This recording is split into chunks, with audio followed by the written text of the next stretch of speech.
ബുധനാട്ടുകാവിലമ്മേ ത്രിപുര സുന്ദരി എൻ്റെ കീർത്തനങ്ങൾ കേട്ടിടുവാനമ്മയോട് നീടണേ. അക്ഷരങ്ങളാകെ എൻ്റെ നാവിൽ വന്നു മാലയായി രക്ഷകിയായ അമ്മ തൻ്റെ നാമമായി മാറണേ.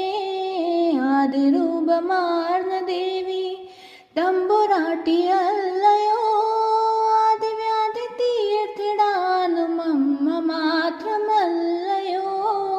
എത്ര കാലം എൻ്റെ ജന്മം പാരിലായി പോയതും മാതൃപോലും അമ്മ എന്നെ കണ്ടു.